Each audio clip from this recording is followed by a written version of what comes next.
Good evening, everyone, and welcome to the live stream. I hope you're all very well tonight. Oh, we have Anonymous with a super chat immediately. It says, "Hi, Max. I hope you're well. Just want to say UBI."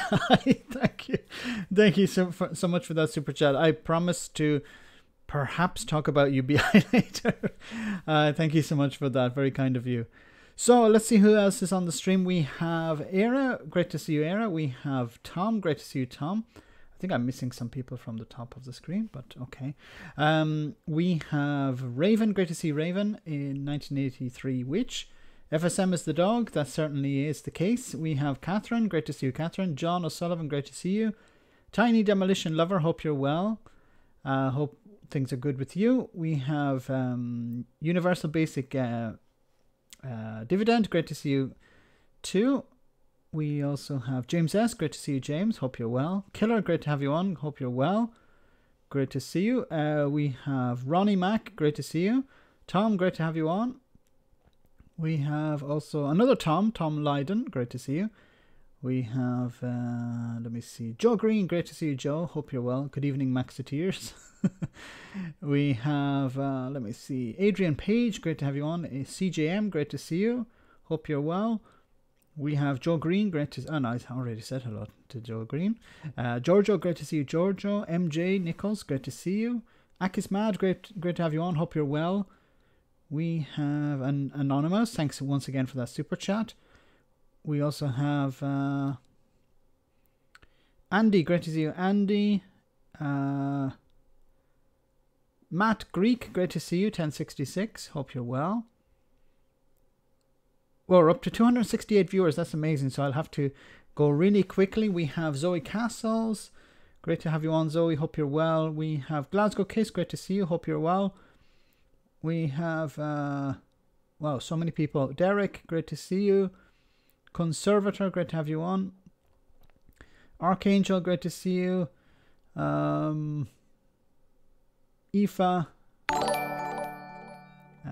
Grathawk, great to see you. Oh, and it moved. The screen jumped. We have another super chat from Valerio. Thank you so much, Valerio. I wish you a happy Easter, Max. I wish you a happy Easter too. Buona Pasqua to Valerio. Thank you so much for that super chat. Very kind of you. Just quickly say hello to people who are just popped on. Tarky, great to see you. Gingers, great to see you. Artemis, great to see you. Hope you're well. And so many others. I'm sorry I can't say hello to everyone. I'm trying to go quickly to see if there's any names that pop out. Well, I want to say hello to everyone. Hope you're all very well this evening. And I hope you had a great week. So, I saw that the video I uploaded on New Year's Day, on the 1st of April, April Fool's Day, had... well, it was a massive response to it. So a lot of people were caught out. A lot of people knew it was an April Fool. So the character I portrayed actually may be coming back. So we'll see how it goes. I'm going to see if I can make a few videos with that character responding to Brexit news. So I will say, if you had a chance to check out Mark Vessling's video where he done a fantastic impression of Jeff Taylor, so you should check that one out as well. So I hope everyone had a great April Fool's Day.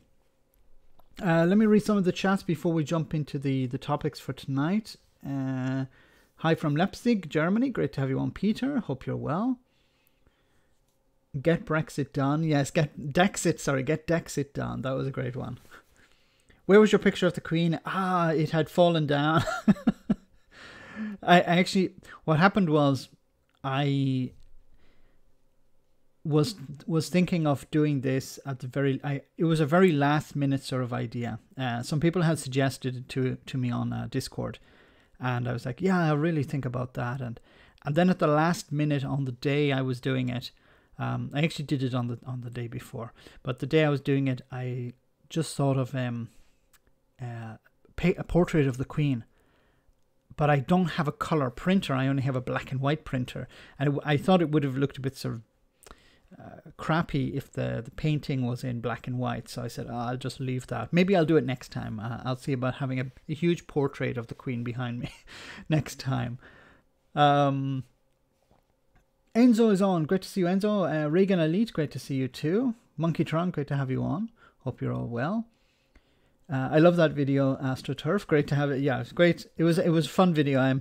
I had a few mishaps when I was making it. It didn't come out the way I wanted the first time, and unfortunately there was some issue with the software I was using to edit it.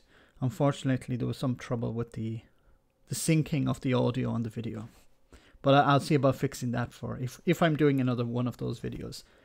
So if you guys are interested, let me know in the chat if you'd like me to do some more of these videos, and we can choose a name for this character. I was thinking somebody had suggested Gary Gammon or Jeff Walker, or perhaps Jeff Walker, or Andre Taylor would be another one, or Nigel Taylor, Nigel Walker.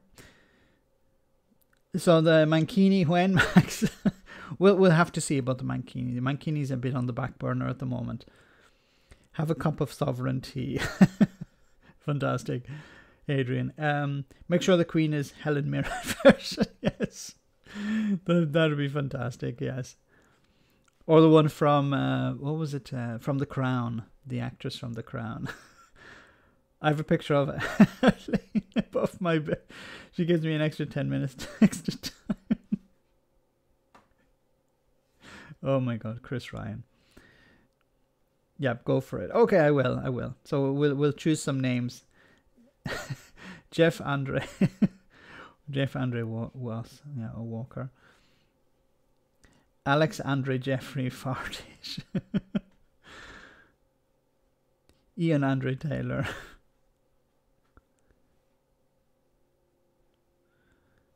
Nigel Frogface. I prefer the Crown version of the Queen.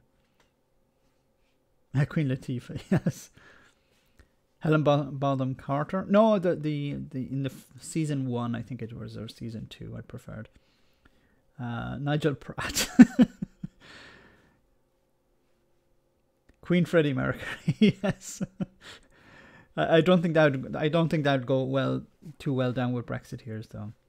Gary Gammon just sounds like a working class hero, like Nigel Farage. Olivia Colman, I think that was it, yes. Maybe have a competition on Discord for this. Yeah, we could do that. We could have a selection of names. People put forward some names and we vote on them. Have a picture of Meghan. That'll wind them up. The future Queen. Andre Gammon. Yeah, I love all these names. Jim, great to see you on the stream. Hope you're well. Jonty Francois Straphampton Brexiting Ton the Third. Yes, no, that's cool. We'd have to use some sort of an acronym though.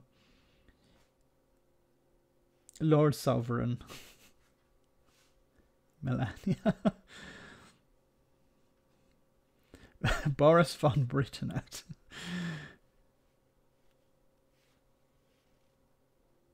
Big Maj, welcome to the stream. Hope you're well. You could call the character Nigel Mirage. Fantastic, Nigel Mirage. Ben Dover. Rupert Ripstop. Geez, Simon. Sir Enoch Frog Hater. Meyer Tosser, perhaps. Lord Graham. So many people here. Yes, so many people on tonight. Wow, 357. Okay, so let's get into the stream for tonight. So I hope everyone's well. Putin Farage. Yes. Boris Taxbaffer. Nigel Kentman. I love these names. Bojo the Last. Alexander Boris Deproof. Good name, yes. Need to work on the British accent, Max. You're right, yes. Burismo the lover man. Ron Jeremy. Why is Nigel going green? Nigel is going green because the people are paying him to go green. Nigel Farage doesn't have any morals or any ideas or any ideology. He goes with whoever pays him the most. I can guarantee that if Nigel Farage was being paid by the European Union, a European Union think tank, he'd be saying how great the European Union is. He doesn't have any scruples. He just goes with whatever way the money is blowing. He'll go in that direction, a bit like the wind. Evening, Max. Hope you're well. Hope you're well, Linda. Lydia. Sorry. Lord Andre of Portaloo. Lord Andre of Portaloo. Boris Epstein. That's a bit too close. Too much on the nose, I think. Hattie. Okay, let's continue. So it says here, UK steps in with 11th hour extra 250 million to stay in EU research scheme. Oh, we have a new follower. Yay. Zombie. So government commits to Horizon Europe fund averts immediate threat to science, says universities. So this is some good news. Some good news when it comes to Brexit. Not because of Brexit, but despite Brexit. The government has stepped in at the 11th hour with an additional £250 million in funding to help pay for the UK's association with the Horizon Europe, the European Union's funding programme for research and innovation. Universities welcome the move as a significant affirmation of the government's belief in research, which would avert the immediate threat to UK science. A statement from the Department of Business, Energy and Industrial Strategy announced the additional funding said, the investment reinforces the government's commitment to putting research and development at the heart of plans to build back better from the pandemic. Yes, this is a European project, of course. It will support vital and pioneering research, which, while enabling the UK's brilliant scientists, researchers and businesses to access and benefit from the world's largest collaboration research programme, Horizon Europe, worth about 95 billion euros or 80 billion pounds over the next decade. The UK retained participation in Horizon Europe as part of its trade deal with the EU, but university leaders feared the government would not contribute the cost of taking part and would instead seek to fund it from existing research budgets. The cost of participation was previously part of the UK's EU membership fees. University leaders warned such a move would amount to an effective cut in excess of £1 billion, the equivalent to cutting more than 18,000 full-time academic research posts, and weaken the UK's appeal as a destination for talented researchers and private and foreign investment. So this is some good news that it's not actually, the government have stepped in and paid in this money to maintain this aspect of the cooperation. Let me read some more of your comments. Brits, put your Johnsons away. I don't want to see it. Some of these names, yes. let me go back. King of Kent, Farage, Spaffergammon, Nigel de Fromage, Borisantine, Farage la Mirage. It's difficult to say, actually. Nigel Fromage. Fromage. Love it. Okay. So this is some good news despite Brexit. Someone deciding, no, we should actually participate in this project. Okay, that's really all I wanted to say about Brexit for now. Of course, moving on to the race report that was published a few days ago, there has been massive condemnation of this report. It seems that what happened was the government decided we want somebody to produce a report to say what we want the report to say. So we conduct, we hire people basically to say that the UK is not racist.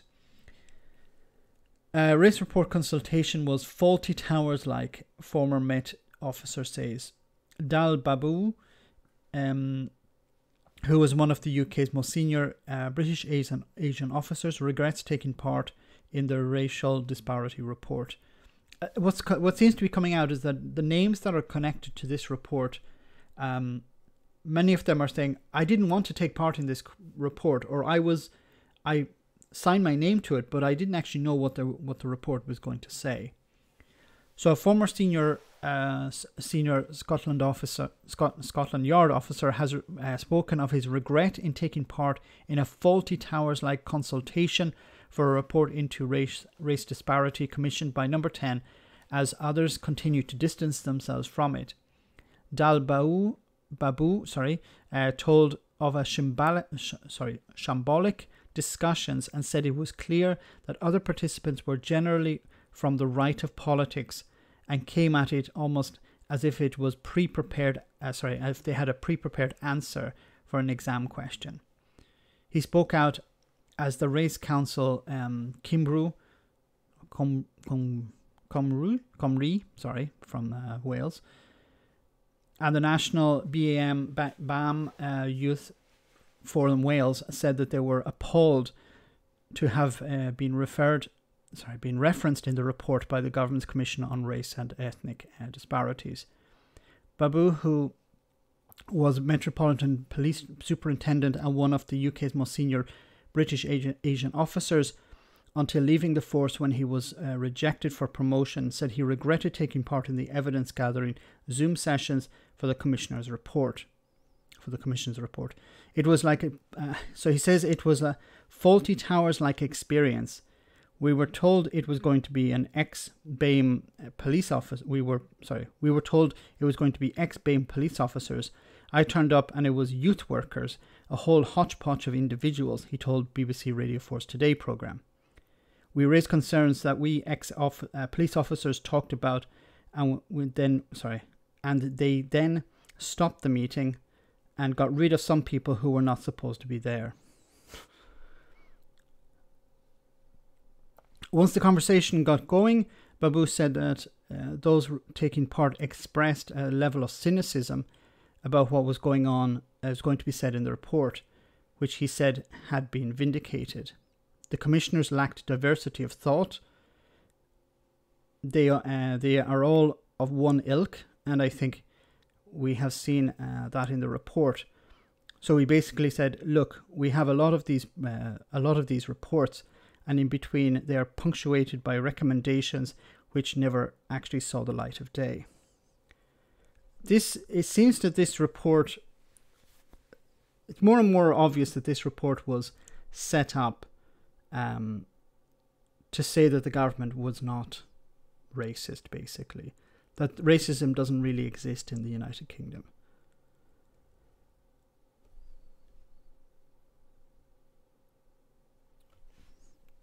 I want to show you this.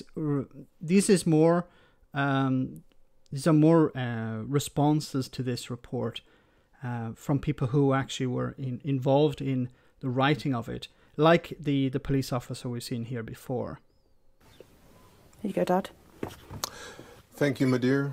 The John family have lived a life of racism in Britain, from generation to generation. Augustus, now 76, has witnessed discrimination both on the streets and during his working life. He completely rejects today's findings.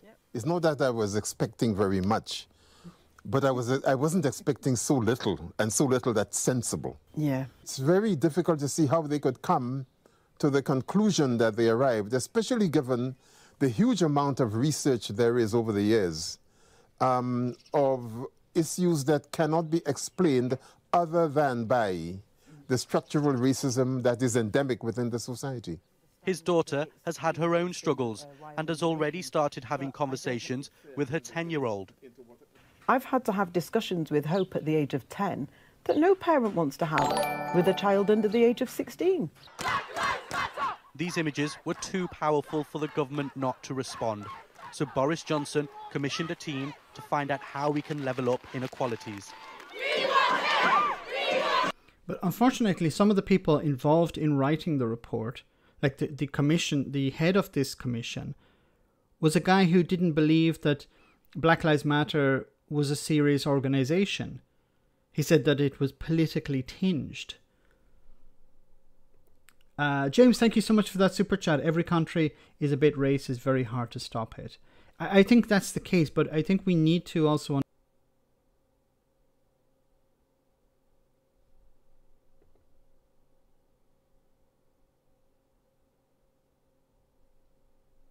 Hi guys, can you hear me? I had a problem with the stream for a moment.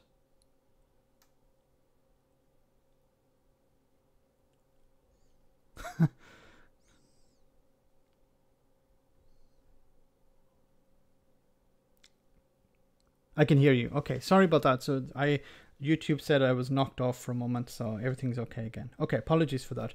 I hear you're racist now, Father. How did you get into that type of thing? Should we all be racist now? What's the official in Bugton? Thank you so much for that super chat. How do I respond to that? They chucked out British people to Africa and the Caribbean. That is not... what is that if it's not institutional racism? You can hear me good. Okay. Went quiet for 10 seconds. Sorry, the stream went disconnected for some reason. BLM is politically tinged. That was I don't remember the name of the guy who was who was the head of this commission, but he had said something like that. England invented racism because everybody was conquered. It didn't look like them before that. And there was no racism as we know it today. It is something, yes, it was a tool in order to convince the public that slavery was okay. I hear you're racist now.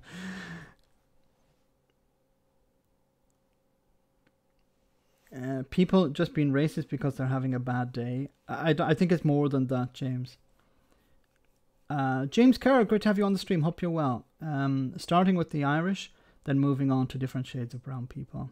To a certain extent, yes, I think there is a certain extent to that, a certain, certain truth to that. All right. No sound again. Oh no! Oh no! I'm back again. Conservator changed his comment. But even today, there were protests. Students at an academy just a mile from Westminster staged a walkout claiming new rules discriminate against Muslim and black pupils. The school called it an isolated event and are working to resolve the issues. They scapegoat groups within our school. For example, his uniform policy doesn't allow afros or any styling of the hair, like in terms of lines. He's put rules on hijabs as well. And so kind of taking the identity away from students. Bogdan, thank you so much for that super chat. This happens if you download Brexit Bo. Actually, this is just this story on this school. I just wanted to read this aspect of it. It says here, MP's fury as school head. Now, this is from the Daily Express, so, remember there is a bit of a filter on here. But it says here, MP's fury as school head takes down racist union flag after pupils' protest. The students at Pimlico Academy in London are also demanding the change to uniform rules they describe as racist, as well as the review of the curriculum. The Academy has been at the centre of a mutiny by students and teachers this week over new head Daniel Smith's back to basics regime. His changes have been overridden by the school's parent chain, chaired by Conservative peer Lord Nash, who's 72. Hairstyles that block people's view and hijabs that are too colourful have been banned since Mr. Smith's arrival last September. Critics claim that the changes are discriminatory against Muslims and those with Afro hairstyles at the school, where 3/4 of children are from ethnic minorities. The growing student protest has extended beyond the policies said to be discriminatory, including changes to the history curriculum to make it more chronological, protest said it emphasizes white kings over black and minority ethnic figures. The British flag was initially removed and burnt by pupils in September before it was put back up. But over the weekend, anti-flag graffiti appeared on the school walls saying, "Ain't no black in the Union Jack. White schools for brown kids, are you mad? Pimlico Academy run by racists for profit." When it came to the flag, I think it was interesting. It says here in the article, Lee Anderson MP for Ashfield. No, where was it?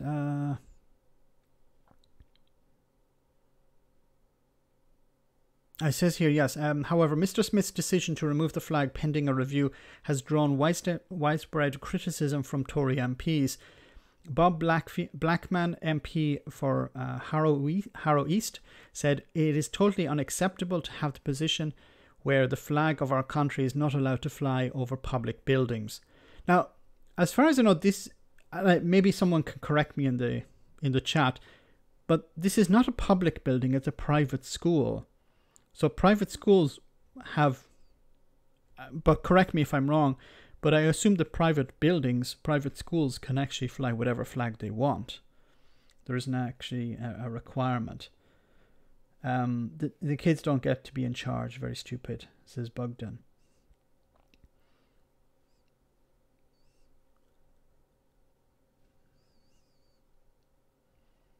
The proper term is ethnocentrism, not racism. Oh, sure, it's good to have you on the stream. Hope you're well.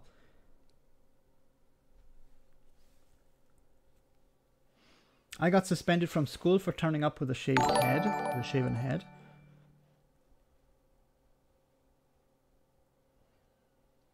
Pimlico's is a state school. Okay. It's an academy school. Okay, Tory invention.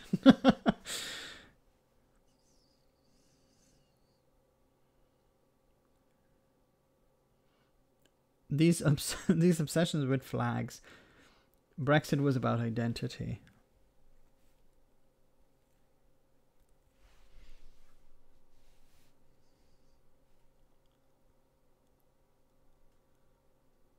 Yeah, the pirate flag.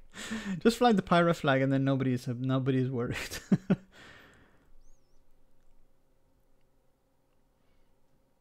We need to learn from Germany, admit the past, and move on together. I agree, Adrian. Yes.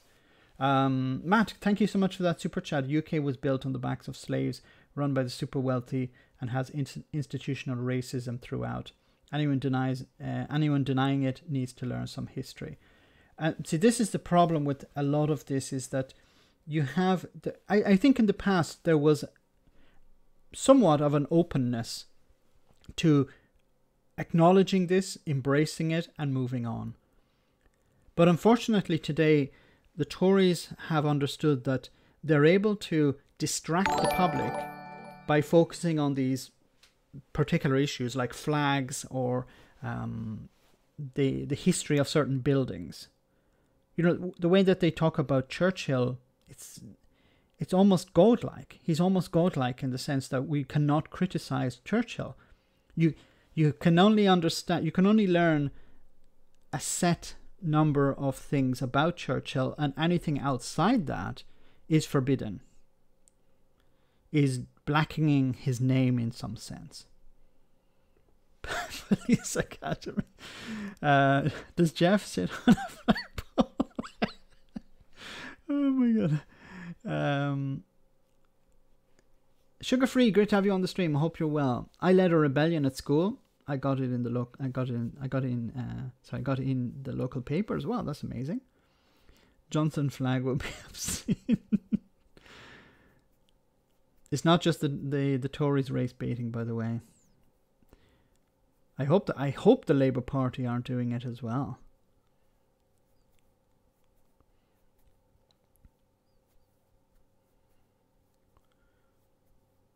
Does Jeff sit on us?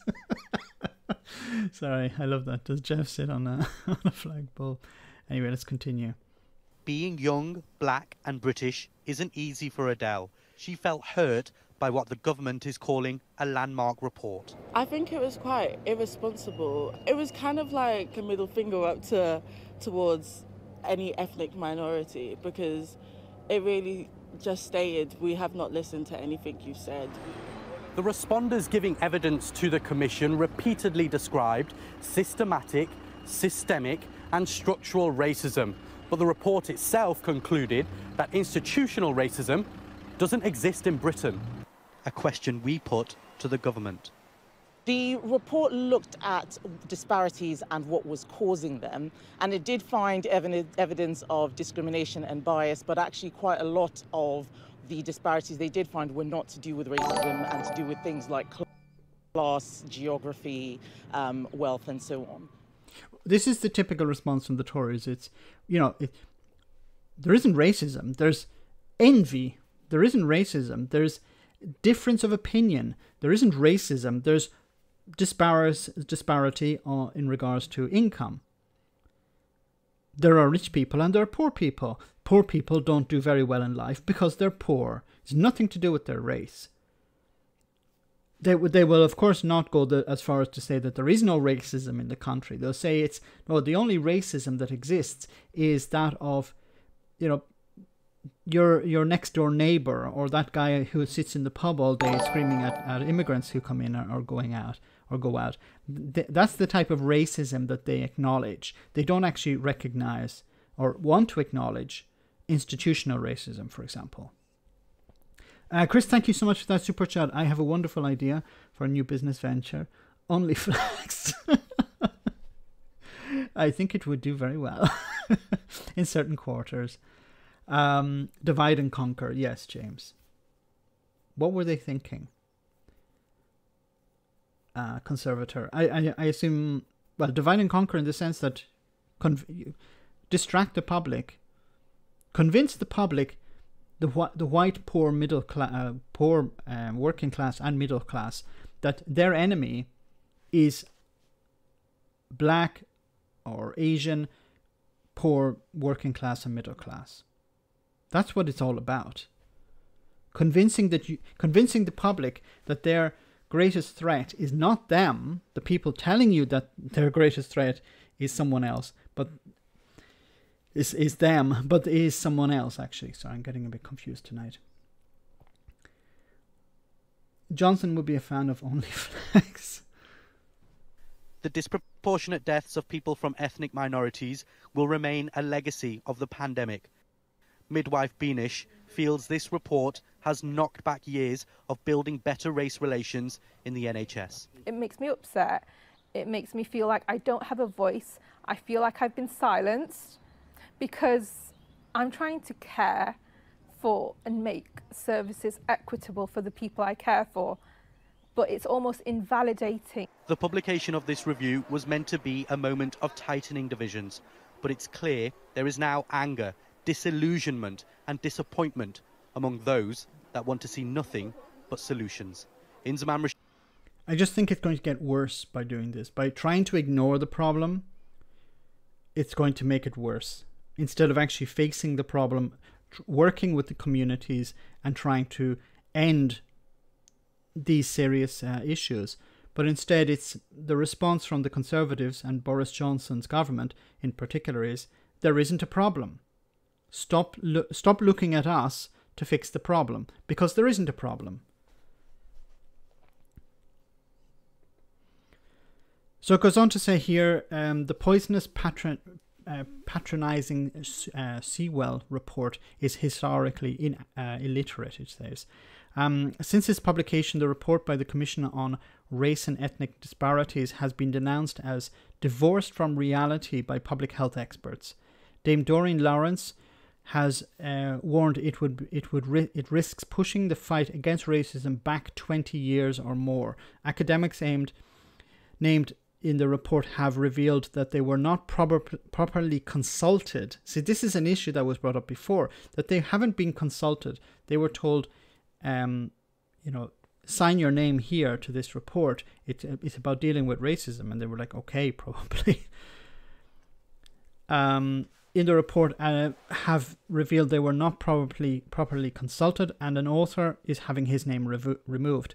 Windrush campaigners have condemned the report for saying so little attention to the scandal has been exposed over 3 years ago, and just about every leading writer and commentator on race and racism in the UK has criticised the report's findings and challenged its methodology. If the report had been intended to help address racism in Britain, it must surely be written off as a disaster. However, many question if it was ever the object of this commission and this government. The report minimises and at times denies the existence of institutional racism in Britain, despite the fact that, as the government now acknowledges, several witnesses gave detailed evidence of the forms of institutional and structural racism that they feel do operate in the UK. It was produced by a commission led by figures who had rejected the concept of institutional racism years before they began work. As I said, one of the leaders of this commission basically called Black Lives Matter a politically tinged movement. Of course, well, first of all, it's a political movement. It's about ending racism in the UK and around the world, about fighting institutional racism. But the idea that they were trying to suggest that it was a Marxist movement or something like that in order to undermine it is what you expect from the right wing. Why not conduct a double-blind report? Dubious. It's a good point, Bogdan. Noxim, thank you so much for that super chat. Thanks for that super chat, Bogdan. The Tories don't face problems; they make opportunities out of them. A lesson from Churchill himself. Love your channel, by the way. I watched it daily. Thank you so much for that, Noxim. Let me read some more of your your chats, your comments. Happy to criticise Churchill in Ireland, and anti-Irish doesn't cover it. What about Graham? What about Chairman Morgus for the character name? Seems a bit fitting. It's not a political party; it's a social movement. George Brown, I've read the Irish history, very bloody, and a lot of practice is done on the Irish. Wasn't moved to Africa. I remember reading about some of the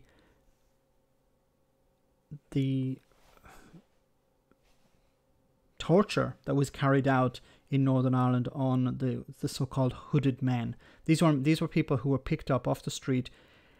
They had no connections to the IRA or the Republican movement, but they were suspected to have connections. They were picked up off the street. They were brought to facilities, and they were tortured by members of the British Secret Service, MI5 or MI6, I don't remember, and the security forces in Northern Ireland. And some of the tortures that they perfected in Northern Ireland were later used in Iraq 20, 30 years later. How will Labour deal with traveller incursions? Tag team with the Tories? Alex, thank you so much for that super chat. I just saw something pop up on my notifications about this story. So Labour allegedly had produced some leaflets against traveller incursions and gypsy incursions, and they had, I hadn't seen the actual leaflet, but they had to pull it at the last minute because it was considered quite how can I say, uncomfortable reading. UK flirting with fascism and white supremacy. Gasp. I think it's the Shankle Butchers. Look it up. Although the Shankle Butchers were, they had connections to the security services, but these were actually the actual security services in Northern Ireland and the British government. And the Prime Minister, even it went up to the level of the Prime Minister, and even the Prime Minister was informed about what was happening in Northern Ireland and turned a blind eye. This is thank you so much for that super chat, Glasgow Kiss. This is self-inflicted issue. Example: we tried to bomb democracy into Syria to help them, then complained about the immigrants fleeing a war zone. Don't get me started on the colonies. It's an attempt to say that the things that we did in the past, and we see this with these flag shaggers and the people who don't want to actually understand the history of historical buildings. These people don't want to understand history, and they don't want to acknowledge that the empire did some horrible things. And the fact that people came back to the home country after their own nation had been conquered. It's unacceptable for Brexiteers or the right wing to accept that, you did some stuff, and this is the consequence of that. Now, the consequence can be positive or the consequence can be negative, but you have to accept the consequences. Countries like Belgium, like France, they had colonies around the world, and they have somewhat moved on from that. There are certainly people within those countries who think the empires of those two were admirable, were a positive good in the world. But those views are quite marginal. In the UK, it seems to be getting more and more louder and louder, I should say, that the role of empire was a positive thing. And anyone who suggests anything alternative to that is a traitor. Not all Tories are bad, but a lot of them are extreme right. No, I agree. Let me see. There was... well, I can do it during the break. Let me read some more of your comments. As always, people prefer comfortable lies over hard truths. Unfortunately, that's always the case. You can apply it to almost any issue.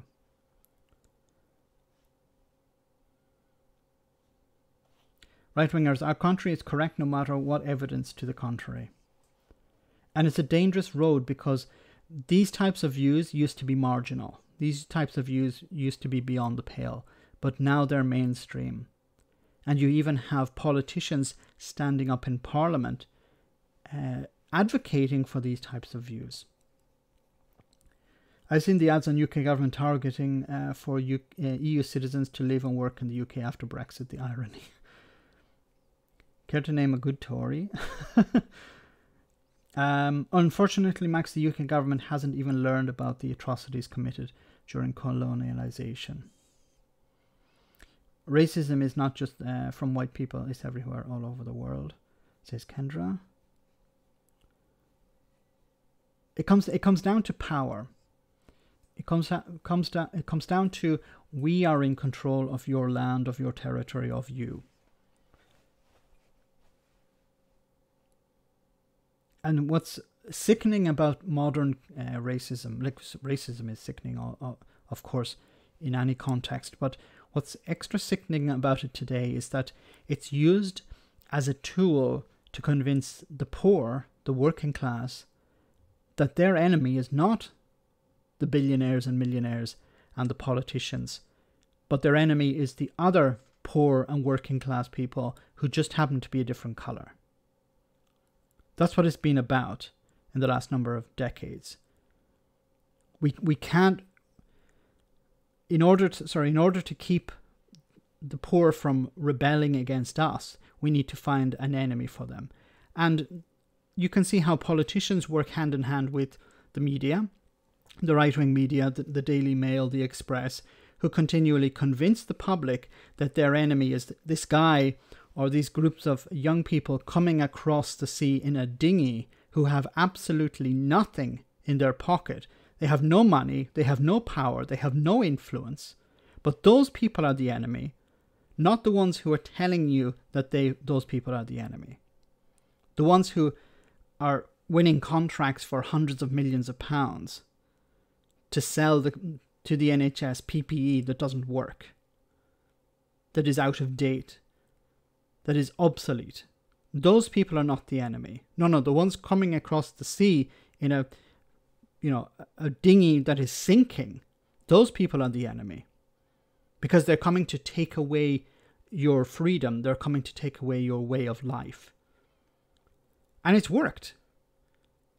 I'd love to sit down with these people and say to them, tell me how an immigrant who has no money, no power, no influence is your enemy. While the person who's sitting in the House of Lords or sitting in the House of Commons or who is funding the people in the House of Commons, how is that person not your enemy? How is that person who's deciding whether your town gets money or not, whether whether there are going to be jobs created in your area or not? Those are the people who are in charge. Those are the people who are your enemy, not the guy who is coming across the sea in a rubber boat. It's so obvious.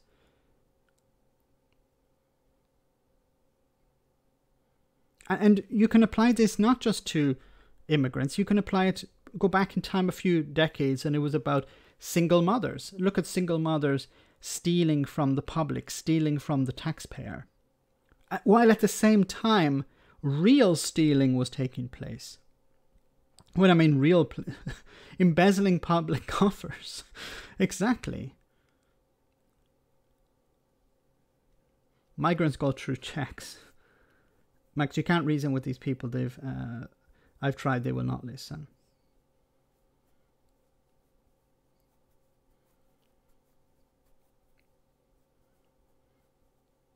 They don't want to think of the elites as the enemy. If you raise the issue of elites, they will say, yes, it's those people who live in London and those do-gooders who live in London, the James O'Briens of this world, or the Sadiq Khans. They're the. If it's about finding enemies within the country, those people are the enemy. If it's enemies outside the country, it's the French, or it's the Germans, or it's these people coming across in little boats. Only the weak require a demon, yes. Trillions of bank bailouts, Max. I agree. The Tories always want to find a target for the anger, because if not, they will be the target. Exactly, Aaron. And that's how it's always been. Distract the public. Convince the public that the enemy is someone else, someone with no power. If you just think about it for a moment, why is the newspaper telling me to be angry with somebody who has no power? Why is Nigel Farage telling the public they should be angry with people who are staying in a hotel, without their consent, who are not free to leave that hotel? People like Nigel Farage telling people to go into these hotels and harass these immigrants.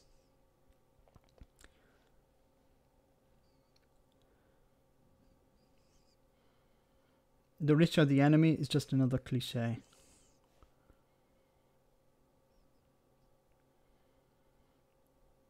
The muscular classes, the ones they do all the work, can't buy a home, and life keeps getting harder. People feel helpless. Thousands of young, healthy immigrants make life even harder.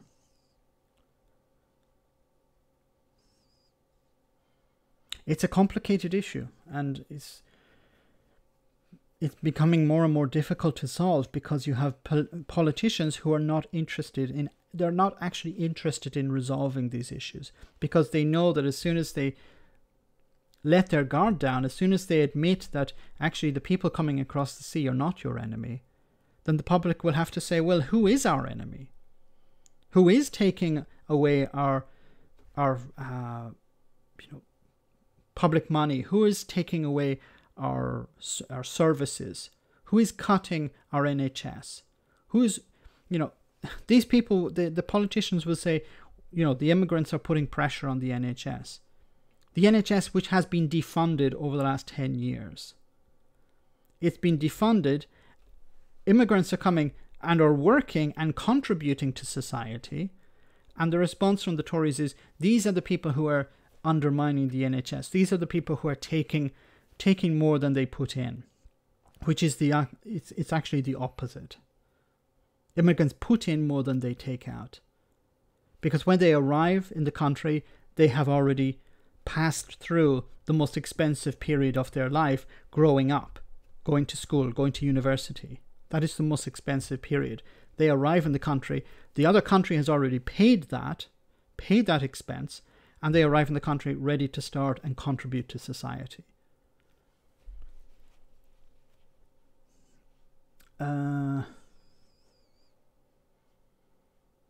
It's important to differentiate between the rich and the powerful. Wealth can be fleeting, power not so much. Good point, Chris. I tend to say when I'm talking about rich, I'm not talking about the guy who has 50 grand in the bank. I'm talking about the billionaires. I'm talking about the owners of society, the people who run the newspapers, who run the media outlets, the people who are donating to political parties in huge numbers. When they're donating 50 grand or 100 grand to the political party, these are the people who are in charge. These are the enemies of democracy. As I've said before, if somebody can donate a huge amount of money to the party, then the party will listen to them. They're not going to listen to the voters. They will convince the voters that they're listening to them. But in reality, they're not. They're listening to the people who gave them money. And unfortunately, that's always going to be the case until something changes. Now, I want to move on just a moment about so as we know, things are getting better with the pandemic, but there are some concerns at the moment. It says here from the ex-NHS chief warns of delays in vital care. So he says a truly frightening backlog. This is from The Guardian. It says patients could be waiting as long as 2 years for vital operations by the time of the next election due to the truly frightening backlog of care caused by the pandemic, NHS former chief Summer Boss has said. Lengthening delays is getting treatment in England.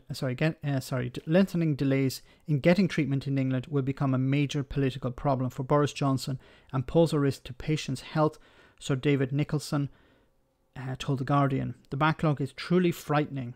We can very easily get to the next election with people waiting over 2 years. It's easy to do that, said Nicholson, citing the explosion in the number of people waiting at least a year since the start of the COVID-19 crisis. The whole issue of access to care is a greater threat to the NHS than privatisation because poor access undermines confidence among those people who fund the service. Taxpayers, he added. Now, he's saying that this is a bigger threat than privatisation. I actually see this as part of the problem. It's design. This is not, oh, look, we've made a mistake here. We should have funded the NHS better. We should have actually supported the NHS in order to deal with this problem. I believe this is part of the design of the bigger plan to sell off the NHS. Undermine it, convince the public that it's not working, and then you can sell it off to, I was going to say the highest bidder, but it won't be the highest bidder. It'll be whoever donated to the party. Nicholson was the boss of the health service from 2006 until 2014, when Simon Stevens took over. He is the chair of the Worcestershire Acute Hospital NHS Trust, is about to take up the same post in the Sandwell and West Birmingham Hospital Trust, and is also the chair of the NHS Integrated Care System in Hertfordshire and Worcestershire, which brings together different providers of care. Terrible with these names. The widespread suspension of normal NHS diagnostic tests and surgery during the pandemic as hospitals prioritised COVID care has left the service in England with around 4.59 million people waiting for hospital treatment.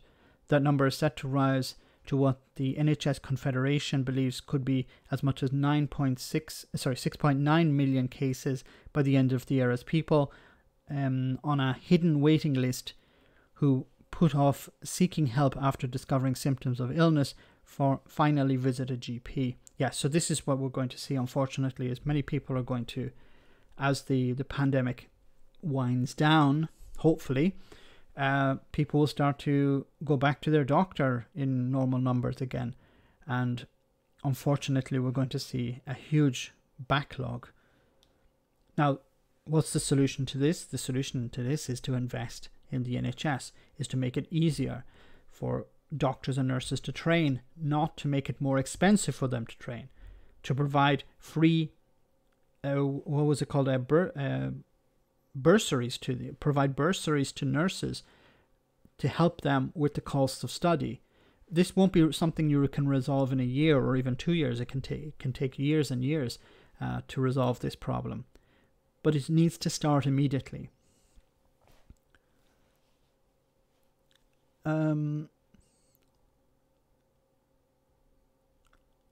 Would be nice, that Mankini Max. Are you sure?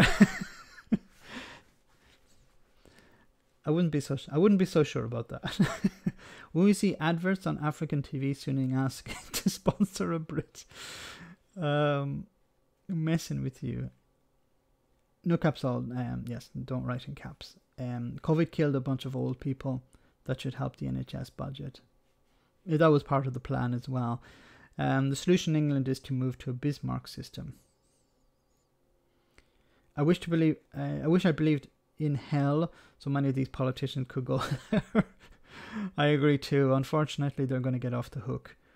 Just point out the obvious immigration issue in Europe: Islam. For about 20 years, I've worked in mainland Europe, and hundreds are under the radar UK contractors, and at least 80% of them were fiercely and aggressively pro-Brexit. So my only comment now is laugh my ass off. That's my effing ass off. James, thank you so much for that. NHS staff look for a better job in EU if it's sold. Yeah, it will be the case that, because if you work for the private sector in healthcare, there's a likelihood that your conditions will be worse than if you're in the NHS. So, you'll have 0-hour contracts and such. So for some people, they'll make a lot of money in the private sector. I'm talking about people at the high end of the scale. But the people at the low end, they probably will not be convinced to come to the UK to work, or they will actually leave the UK, perhaps in some cases. What's happening now is the beginning of the storm, I think. You didn't answer my question. What the F, man?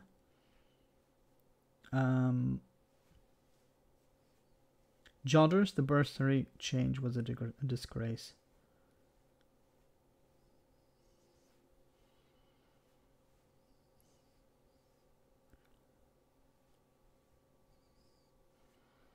Character name William Smith, Esquire. One such. There's a jiggy with it. Okay, yes. William Smith. That's nice. Okay, guys, we're about halfway through the stream, I think, because the stream went down for a second, so for a few minutes. So I think we're about halfway through. Yes, so we can take a little comedy moment. So we'll come back to the serious stuff in a moment. So let's enjoy this. I hope you do. So yeah, basically, I mean, like, they had no food, they had no resources, whatever, and I was just like, pew, pew, kind of loaves and fishes, and they ate well, Come on, guys, grubs up! What are they like? No offence now, but isn't it a bit weird, us all having a big formal meal together? I mean, we're just housemates.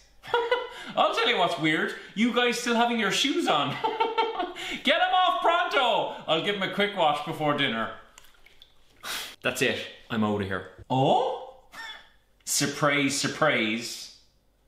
What? Running late for a hot betrayal, are we? What are we talking? 50? 40? 30? 30 quid is all I'm worth to you. What in Christ's name are you talking about? You're gonna rat me out to the TV licence inspector who's been sniffing around. Oh, Jesus. Why would I do that? I live here too. Nice cover story, you big damned for all time rat. I'm the leaseholder. Dude, are you feeling okay? Like you care. What? You make out like we're buddies, man. But if the TV licence inspector was over here right now looking for me, you'd be all, oh, I don't know where he is. I don't know him at all. But surely that would be the best thing to say. Oh, look, potato, potato. You know what, guys? It actually doesn't matter. Because I've got something to tell you. Will I wait till everyone's here, or... Sorry, I'm late, guys. That's fine. You're not really a big part of this whole thing anyway. So look, guys, I'm moving on. Yeah, this place is a cape compared to the place I'm going next. It's heaven. I just got you together so you'd have something to remember me by. TV licence? Are you the leaseholder? No. Do you know him? Oh, I do. That's him there, lad.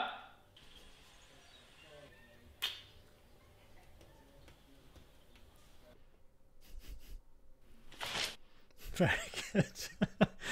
Okay, let's move on. It's for Good Friday, of course. Today is Good Friday. Anyone know why it's called Good Friday and not like Bad Friday? Because if you were Jesus, if it was Bad Friday, Sunday would be Good Sunday, but Friday was Bad Friday. Anyway, I've never seen the TV license man before. That's actually a very good point, James. It's sort of boogeyman. You know, the TV license man is going to come and check. And I've never actually seen this. It's been something threatened on TV in Ireland for when I was a kid. The TV license inspector will come and check that you have. And something I never understood was, why do you have a TV license? Why do you have a license? Why, like, what if you use the TV as a monitor on your computer? Why is it you have to have a license for a TV, even if you don't watch TV? Good Friday Agreement has birthday today or not? Yes, happy birthday to the Good Friday Agreement. How come he was crucified before he was born?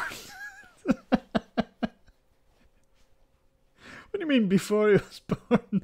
He was born last Christmas. Last year. Or something like that. What's strange about Christianity is that we know when he was born, but we know the date of his birth, but we never know the date of his death. It always changes. PCTV license. There used to be, I don't know if it was where you guys live, but in Italy, I think also in Ireland, they had a radio license. You used to have a license for a radio. TV licensing is a laughing stock in many countries. Like, people can't believe it. Only for live TV. You didn't need a license in the UK to own a TV. No, you don't need a license to own it, but if you have a TV and you don't have a license, you have to pay a fine. Enda Kenny. Not to you tonight. Oh, Enda Kenny. The other way around. Seeing you Irish, I was thinking with all your religious beating. You answer that question. I should have known. Yes, I should. See, the problem with it, when you're a Catholic, you don't actually ask questions. You're convinced. You're told not to ask questions. That's the problem. So Protestants are allowed to ask questions. Catholics aren't allowed to ask questions. So Jesus was crucified at 3 months old. That's disgusting. Who owns a TV? I'm an atheist, by the way. Were you a Catholic? Were you in a Catholic school? No, I wasn't. I didn't go to a Catholic school. I went to a technical school. My sister went to a Catholic school. It was run by nuns, and they are interesting individuals. But no, I didn't go to a Catholic school. Although Catholic schools are supposed to be the best. You only need a TV license to watch BBC programs. The TV license inspector spends a fortune writing to me every week or so. Glasgow's correct. I happen to have some experience in the TV license area. But like Brexiteers, then Max, just believe. I saw a video recently who claimed that the JC story echoed one of the 3,000-year-old earlier. The Pope wanted unification and power. Yeah, I think like a lot of these are borrowed from other stories from antiquity. Anyway, we're getting a bit off track here. So let's continue. So it says here, Boris Johnson prepares to outline tests for restart of foreign travel. So people may be going on holidays soon. Boris Johnson is preparing to outline the test for government. The government will use to determine whether foreign travel could resume this summer after four more countries were added to the red list of areas from which almost all arrivals are banned. The government announced on Friday that the Philippines, Pakistan, Kenya and Bangladesh would join 35 other countries on the list as ministers sought to prevent potentially vaccine-resistant variants of COVID-19 from entering the UK. I didn't know there were vaccine-resistant variants. I thought we had resolved all of these problems. UK and Irish nationals and residents can return from red list countries, but they must pay to enter compulsory hotel quarantine.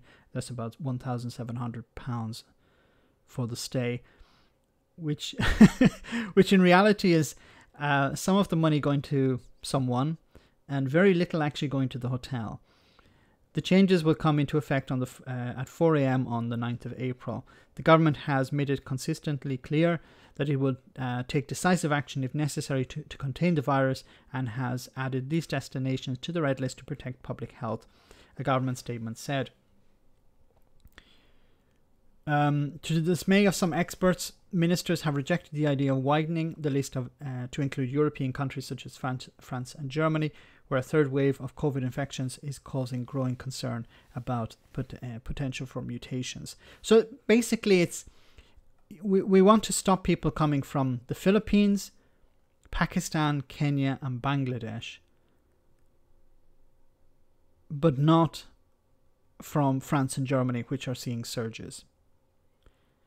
It is bonkers, said Gabriel Scally, a visiting professor of public health at the University of Bristol and a member of the Independent SAGE Committee, adding that everyone entering the country should go into a hotel quarantine. The biggest risks are from countries on our doorstep where the virus is engaged in exponential growth. It's out of control, and France is definitely one of them. It doesn't make any sense. Why isn't... there you go.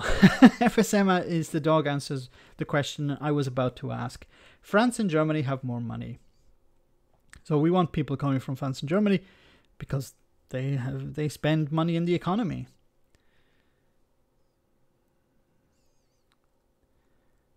So people can come from Germany and the USA.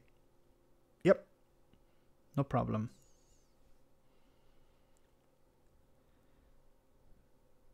He added, the only thing that is saving the UK at the moment is the high level of vaccination, but the government is putting all that progress at risk by having a public health policy on our borders that is a leaky sieve. Dr. Kit Yates, the co-director of the Centre for Mathematical Biology at the University of Bath, and also a member of Independent SAGE, says the risks would increase as COVID restrictions were eased, potentially increasing the R number. There's a huge risk here that the infection rate will go up, and at the same time you're going to introduce new vaccine-resistant variants, as we've seen before. And then if you have vaccine-resistant variants, they're going to spread in the population. And then all the work you've done by vaccinating the public will be worth nothing or worth very little. This is insane. James, thank you so much for that super chat. I have to pay a water bill for undrinkable water. Are you in Ireland? I don't remember whether it was water charges were defeated or not. Thanks for that super chat. Sorry to hear that you have to pay for undrinkable water. Kent variant is coming home. Sarcasm. That's unreal. Cheers for that. It's coming home. It's coming home. It's coming home. COVID's coming home. Back to zero. 2021. We party like it's 2020. So, I love that. I love your dark humor, but Oxford jab causing blood clots. I think it's still a small number of cases of that. There's a really nasty one in Brazil that they're keeping quiet about. I'm extremely concerned about Brazil because there are a number of variants, not just one, but a number of variants in Brazil. And you have the president of Brazil who basically doesn't want to do anything. And that's what we're going to see. We're going to see variants spread from Brazil to other neighboring countries, and then they're going to arrive here in Europe. France have left it too late for lockdown. No one will follow the rules in the summer. Yeah, I agree, Kendra. This once again, you have the politicians afraid, like in the same case, the same situation in the UK. Boris Johnson was afraid to take the political steps necessary to deal with the pandemic. At the beginning, the French president is doing the same thing now. The president of Brazil is an absolute monster, he is. Do the Irish really drink water? Watered, whiskied down water. The leaky sieve policy is not insane, it's deliberate. This is... Richard, I hope you're wrong, but I fear that you're right. I think that there's a policy here to let the variant come in. For what reason, I don't know. Is it to study it? Is it to develop new vaccines and then be able to sell these vaccines? Is it like we want the population to get infected in order so that we can create new vaccines? Is this the policy that Boris Johnson is pushing? I hope I'm wrong here. I hope this is just pie in the sky. I hope this is conspiracy theory thinking. In France, nobody wants to do it anymore. There is this fatigue, unfortunately, setting in, yes. We drink Ishkabaha in Ireland. Water of life. Purposely used our communities and countries as petri dishes in their NWO madness. UK the petri dish. Just to cover for Brexit? That's quite drastic. I wouldn't think they'd even go that far, but maybe I'm wrong. For one, welcome our new virus overload. The Tories can't kill old people. Who would vote for them? Who would vote for them? Yes. France is in lockdown light, but not until tomorrow. No idea if it'll work. Absolute insanity. So in regards to dealing with the pandemic, I want to show you this video about potential passports we could use. So this could be a way out of some sort of lockdown, a complete lockdown. Give everyone who has received the vaccine a passport so that they can travel, they can visit different places. In West London today, it felt like the beginning of summer and the beginning of the end. Sorry, this is a question I have to ask. Here in Italy, everyone, 99.9% of people walking around are wearing a mask. But when I see footage from the UK, I see almost nobody wearing a mask. Is that the case where you are? And social distancing is... Generally, with younger people, they don't respect social distancing. But generally, with the older generation, middle-aged people and older, they do respect social distancing. But when I see footage from the UK, I don't see anyone respecting social distancing. And I see very, very few people wearing a mask. I know it's not obligatory, but surely it should be. Of lockdown. But even with the easing of restrictions on the horizon, the journey to normality... Easing of restrictions? What are the restrictions here? I see people acting normally. If you had taken this footage and said it was from 5 years ago, I would believe you. I don't see any restrictions here. Could be a slow one.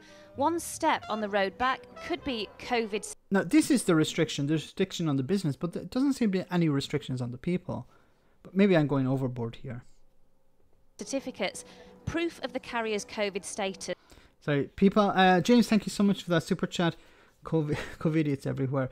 People start selling fake bar passes. That's probably going to be a problem, but it should be a case it's on your phone, so you'll have a certificate on your phone. But some people may try to hack that, but I think it would be quite difficult to hack.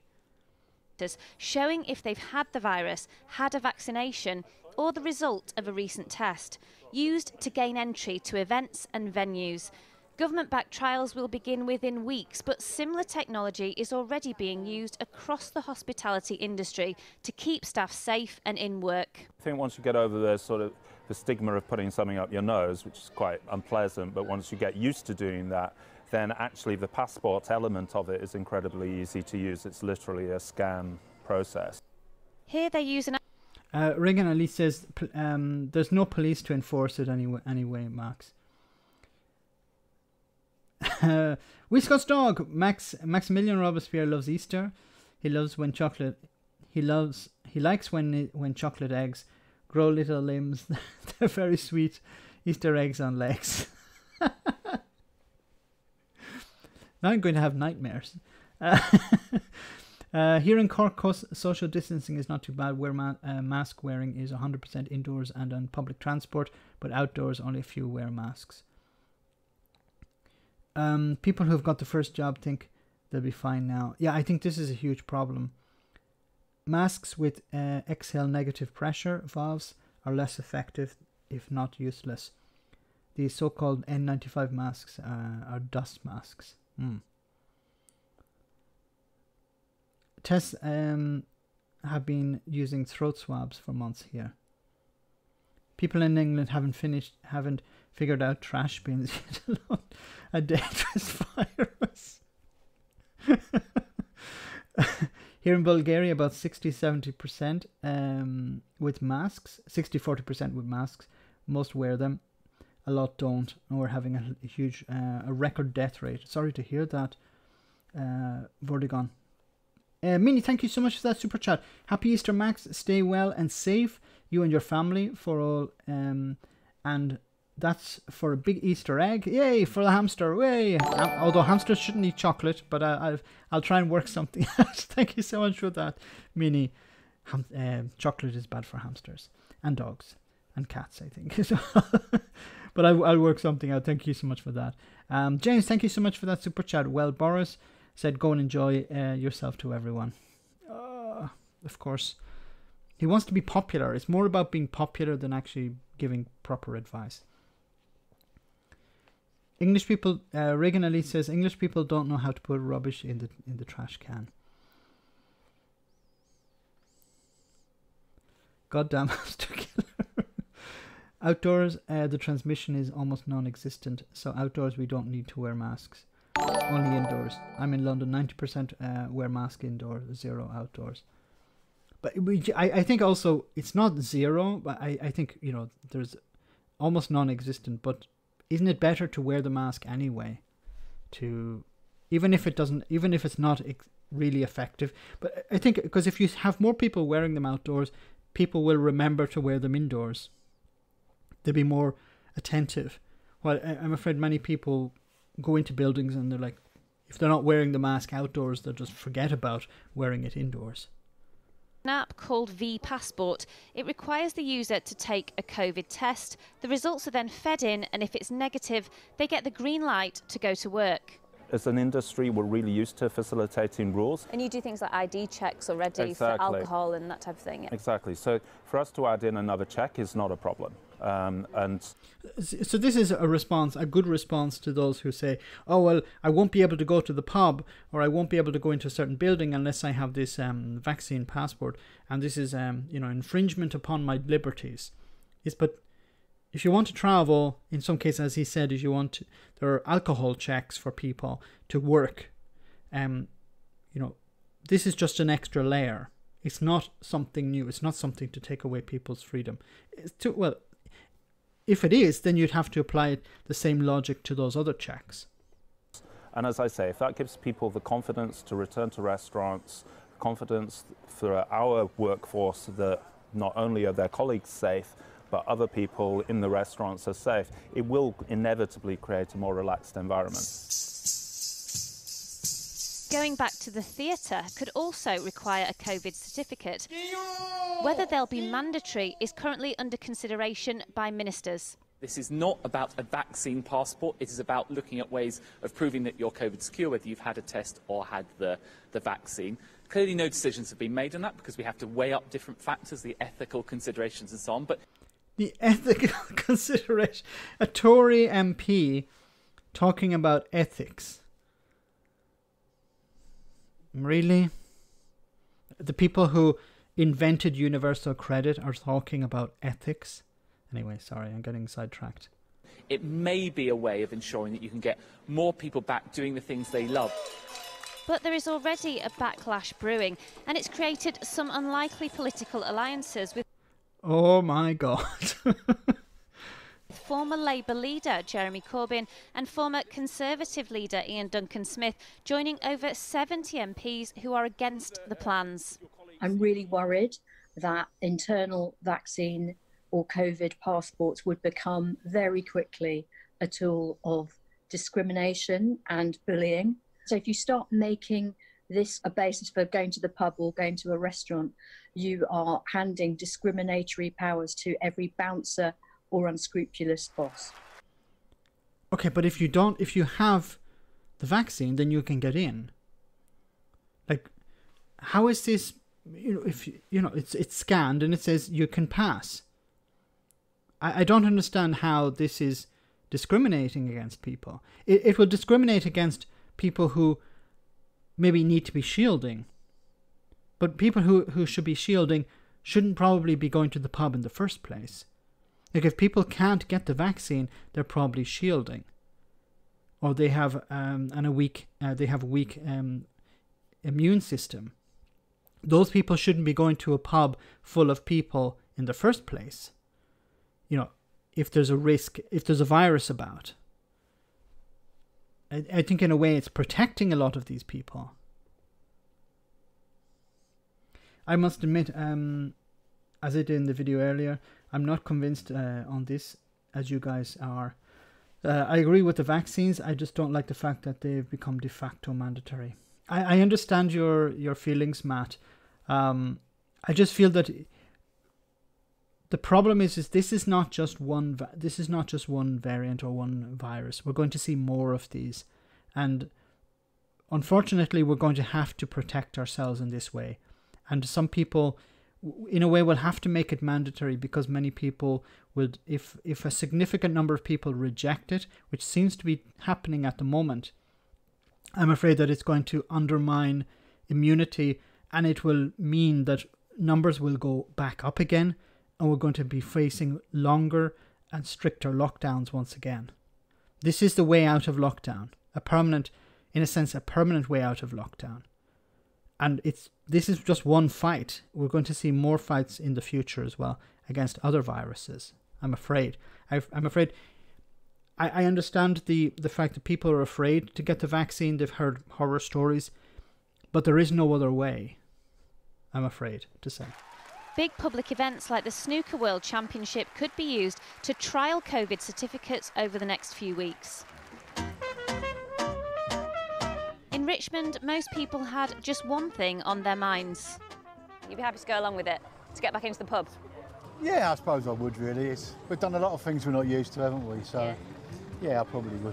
Whatever makes life a little bit easier and normal for everybody. Yeah. I'm not sure you can mandate it, but if someone wanted to see my vaccine passport, I'd be happy to show them. See, the thing is about saying you shouldn't mandate it is, what if it's necessary to go to work? If your boss says, well, you need it to go to work, it's not mandatory, then you'll have to stay at home and you'll lose your job. In a way it's not mandatory. It's not mandatory to come to work, but you will lose your job. And on the other side, if you're going to let someone into your business who could be potentially infected, that could result in your business closing down, or your staff suing you because you allowed someone in without checking them. So I think we're in a lose-lose scenario if we don't implement some sort of mandatory vaccination. But as lockdown rules begin to relax, the Prime Minister has again warned the public that they must not, reminding those with vaccines that they don't offer 100% protection and urging those meeting friends and family to stay outdoors and stick to the rule of 6. So stick to the rule of 6, as Boris Johnson says. Let me read some of your comments before we go on. Why everybody wants a vaccine for babies, but not for their own? No, I don't understand that. Vaccine passports is police state. Well, we have mandatory vaccines, like I think smallpox is a mandatory vaccine, but not many people complain about that. Passports are a police state. But we need passports, for example, if we travel to other countries, we need passports. If you want to, technically, if you want to drink beer in a pub, you have to prove that you're 18, and that's a requirement of some sort of certification that you're over 18, maybe a driver's license or something like that. And you could say, well, I don't want to have a driver's license, but then you're not going to get served in the pub. It's against human rights to deny someone to drive a car without a driving license. What's it, Tom?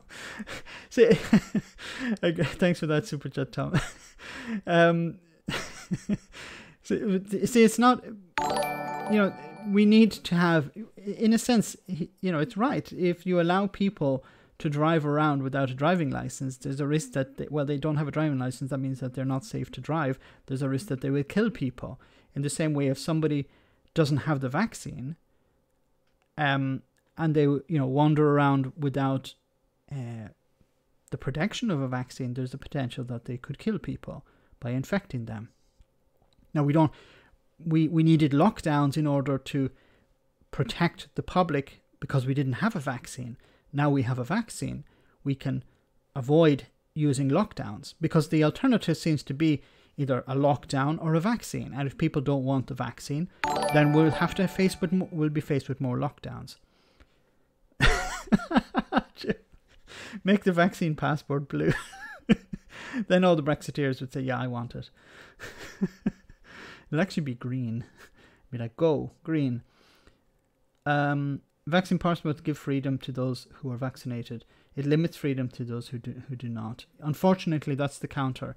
It will be we need to have some sort of measures in place for people who cannot have the vaccine. And I'm not talking about people who choose not to have it. I'm talking about people who honestly cannot, because for medical reasons, or for some medical reasons, basically.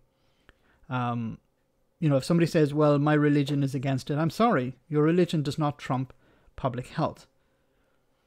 In principle, yes, but they're not 100% effective, so it's not foolproof.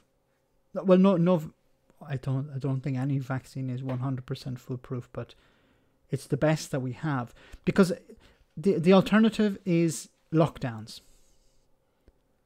So I think this needs to be the argument presented to people who don't, and I'm not picking anyone out here on the chat, I'm just saying in general, anyone who says we don't want vaccines, the response must be then you want a lockdown.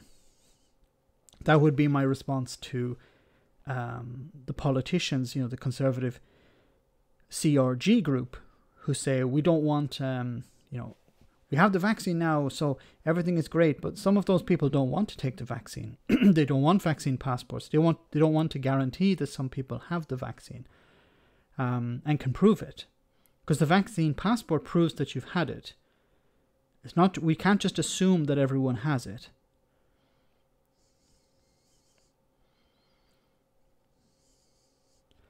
Most groups are having it in sufficient numbers. No, I think most people will have it eventually. Something good here in Europe is that they're saying that there will be, by the end of the year, there will be an oversupply of vaccines. You're right, stop at the end of your nose. More Bogdan, thank you so much for that super chat. You're right, yeah, you're right, stop at the end of your nose. In a way, we don't really have any rights. We have temporary privileges that can be taken away at any time. It's vaccine or lockdown for life. Deal with it. I agree. Narg. Or Nar. Monkeytron, okay. If we offer everyone a vaccine at that point, can we have the passports? Those who choose not to can get lost. I don't know if I can get it with asthma and allergies. I think it depends on the vaccine, James. Some vaccines will cater for, well, not cater, will be chosen over others because of underlying conditions. I know somebody who received the Moderna instead of the Pfizer because they had some underlying conditions. So that could be the case for you. Unless you've already received it, I don't know.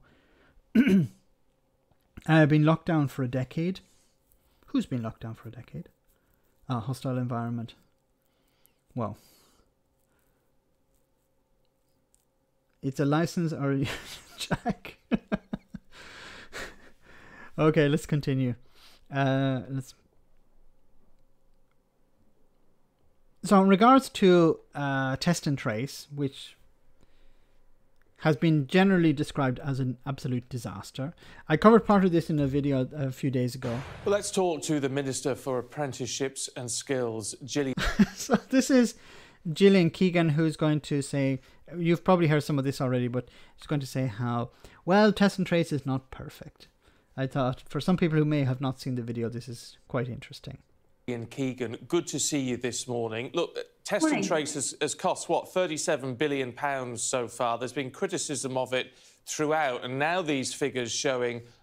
Sorry, Conservator says in the UK, a vaccine PP passport proves you're a Tory donor. Very good. Thanks for that super chat. Only 18% of people who have symptoms are even bothering to get a test. I mean, the system just isn't working at all, is it? Well, I don't think you can say that. I mean, 9.6 million people have actually been traced. We're doing millions and millions of tests a day. We're collecting a lot of data from those tests as well. 6.4 million have been contact traced as well.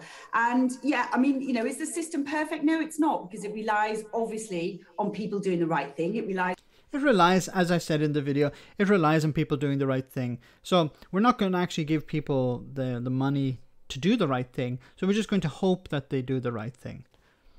Max, launch date for the Spring Mankini collection. Bogdan, I can't give that away. on people getting a test, and it relies on people obviously isolating if they're positive. So it's not a perfect system, but it's certainly a very effective system. And you know, there's a lot of people who have you know, taken tests now and continue to take tests every day, including school children and those going to college and teachers, etc., who are now taking a couple of tests a week. Yeah, everyone's taking a test, but the problem is not so much the people who are taking the test. The problem is many people are not taking a test. They're not taking a test because they're afraid that if they test positive, they will have to self-isolate, and they don't have the support necessary to self-isolate. So they're not taking a test. Yeah, but we are in this situation as well where people are not isolating in the right way. Now, some people may just not want to. Super chat from Wee Scott's Dog. Thank you so much for that. Some folk are anti-vaxxers, some folk are anti-vaxxers. I hate them both, but those I loathe the most are the anti-maxers. Yes, anti-maxers. Can't spend time with those people. They are the worst. We sort of all understand the frustration, if you like, but there is a definite argument as well to say some people just financially can't afford to isolate. Do we need to start looking at paying people to isolate, to provide some sort of financial support to do it? Well, there is some financial support to isolate, which is this £500 for the period. Now, obviously, you could talk about whether that's enough or not, but there is a payment there to support those who isolate. You know, of course, it's a difficult, you know, we've been at this for over a year now. Do you think she would say £500 is enough? Do you think if she was told to self-isolate, £500?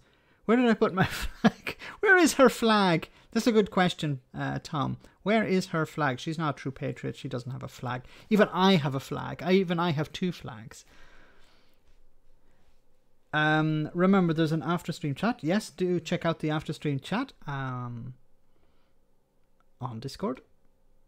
You know, people have had to isolate possibly several times. I mean, I've only done it myself once, but sometimes, you know, you will have had to done it several times, and it can be a pain. But, you know, it is important. We are all in this together. You know, we are vaccinating our way out of this really, really successfully.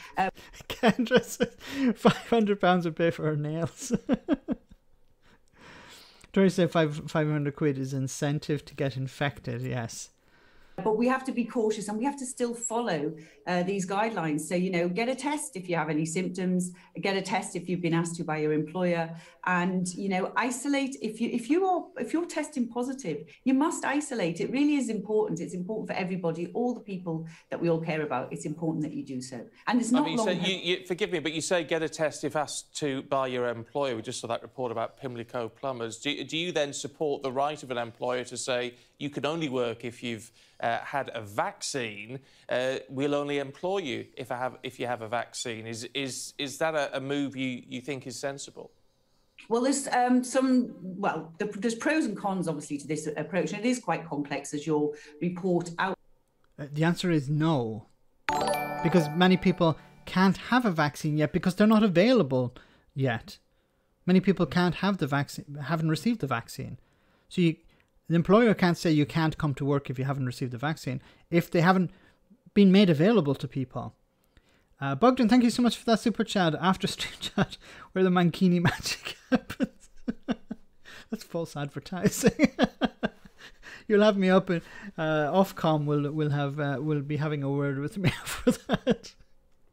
Outlined, and we will be getting some reports on this. I mean, they're looking at it at the moment on I think the 5th of April. It's due back to Michael Gove for him to look at the pros and cons of this. I mean, obviously individual businesses will make their individual decisions as well, but more broadly, there'll be some more information coming in April on what we should do about that based on the pros and cons. I mean, we can all see aspects of why that would be a good idea, but we can also see the difficulties as well. So the analysis at looking at the benefits versus the consequences we'll receive on the 5th of April.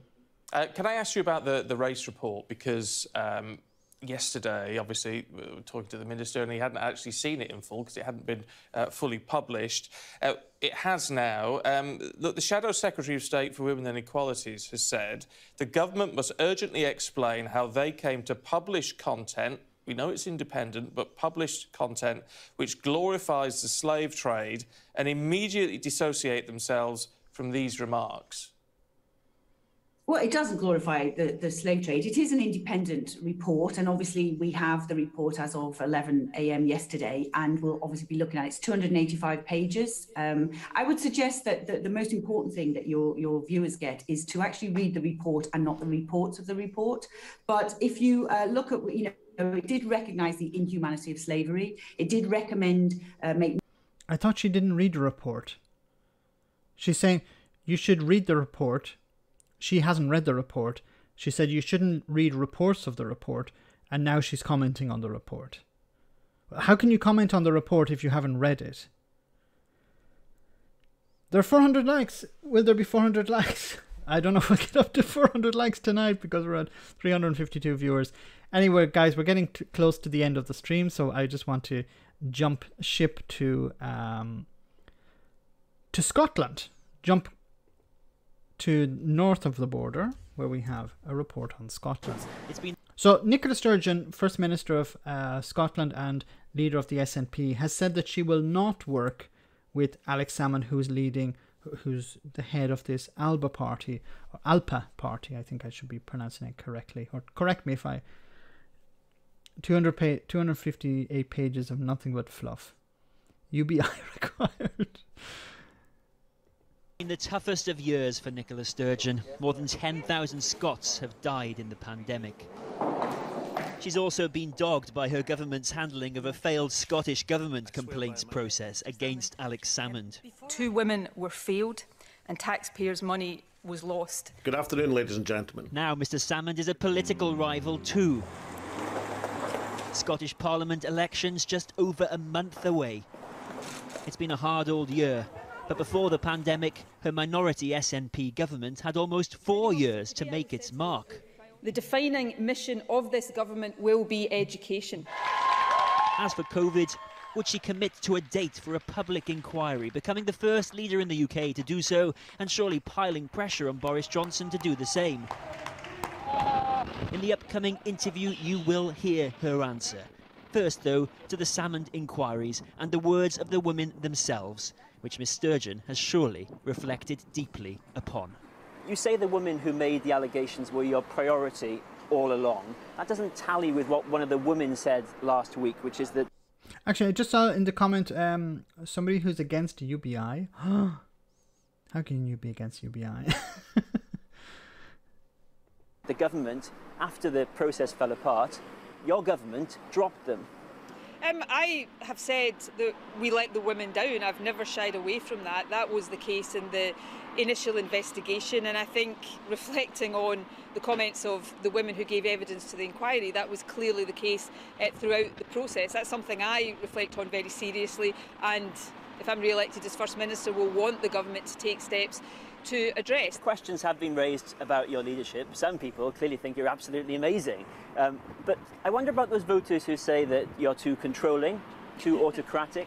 I mean, why do you think people say that about you? I don't know. People say these things, and then people say I don't exert enough discipline over the SNP. Look, people can look at me and judge me and make a decision in this election. And given what you clearly think of Alex Salmond, that you said that he was a conspiracy theorist at one point, this should be the easiest question for you to answer. Clearly, you can rule out working with Alex Salmond or his party in any way, shape or form. You'll completely freeze them out, will you? I won't be seeking to work with Alex Salmond. If Alex Salmond gets people elected to the Scottish Parliament, let's not presume the outcome of the election. I don't think his new party will help the independence cause. I'm not even sure from his perspective it is intended to do that. I didn't ask though if you're seeking to work with Alex Salmond. I asked if you would rule out working with him. Will you rule out working with Alex Salmond or his party? I am not planning to work with Alex Salmond. Will you rule it out though? Look, I have no intentions of trying to work with Alex Salmond or a new... It's difficult because, well, you're sort of asking her to answer a question to a situation that hasn't happened yet. Like, if Alex Salmond won seats in the Parliament, then you could ask, are you going to work with him? Yes or no. But if he hasn't won any seats yet, it's sort of getting her to answer a question that's beyond hypothetical. New party. Why not? If you think he is a conspiracy theorist, surely you would just say, I'm not going to work with this person. I think I just did. So that's categorical. I think I just did. What would you say was the defining mission of your last term in government? Well, it became to lead the country through a global pandemic. That will be the primary mission if we're re-elected at this election.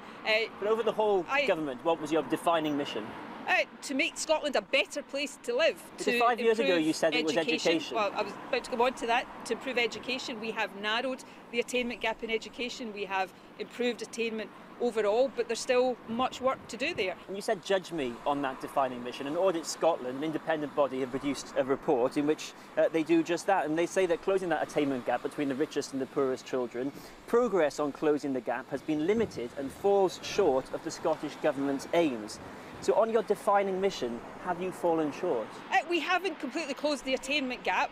We have made real progress in that. Like the rest of the world, we have been confronted with a global pandemic which has seen children out of school for much of the last year. So you won't get me to stand here and say anything other than there is a lot of work still to do there. You've set a time frame for an independence referendum, but you have not set a time frame for an inquiry into your government's handling of the pandemic.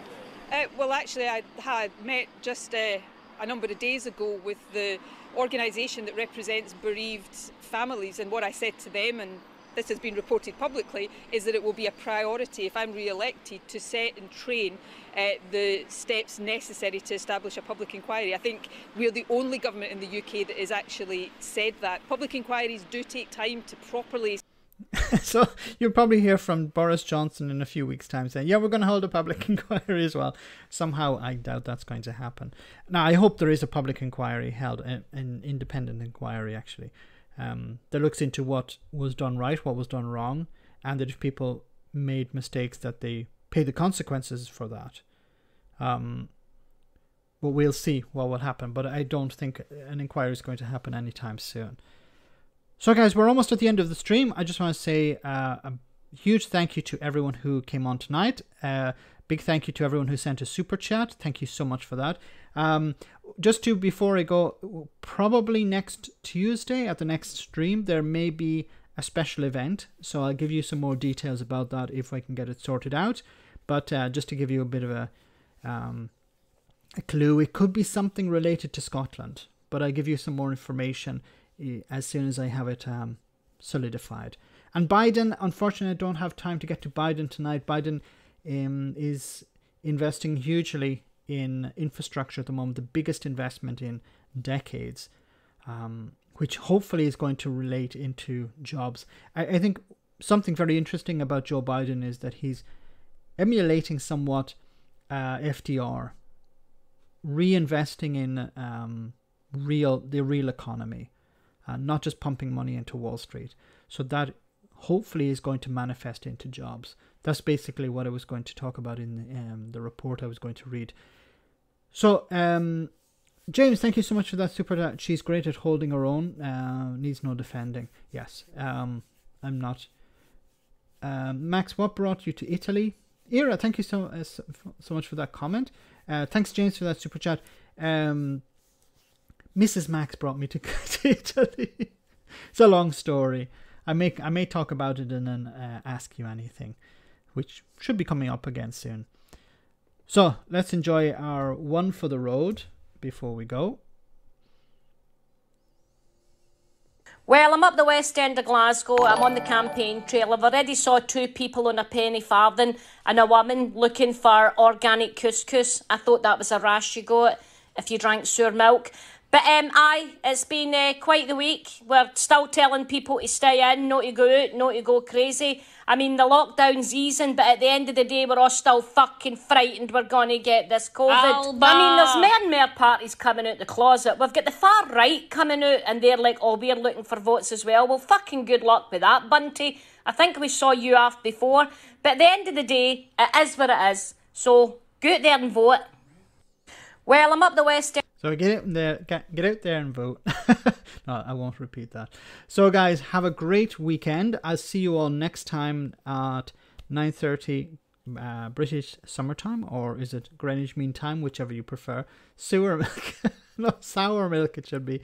Where's my clicky pen? Yeah, no clicky pen tonight. So guys, have a great weekend. I'll see you all next Tuesday. Same bat time, same bat channel, 9:30 British time. Thank you all once again for coming on the stream tonight. Thanks for smashing the like button. Thanks for supporting the stream, supporting the channel as well. And going forward, I'm probably going to develop the character that you saw on April 1st. Hopefully that you found that interesting. So I found that amusing. Hopefully we'll develop that a bit more and you'll see a bit more of him in the future. So once again, have a great weekend. Thanks to everyone who sent a super chat. Thanks for everyone who's came on the stream.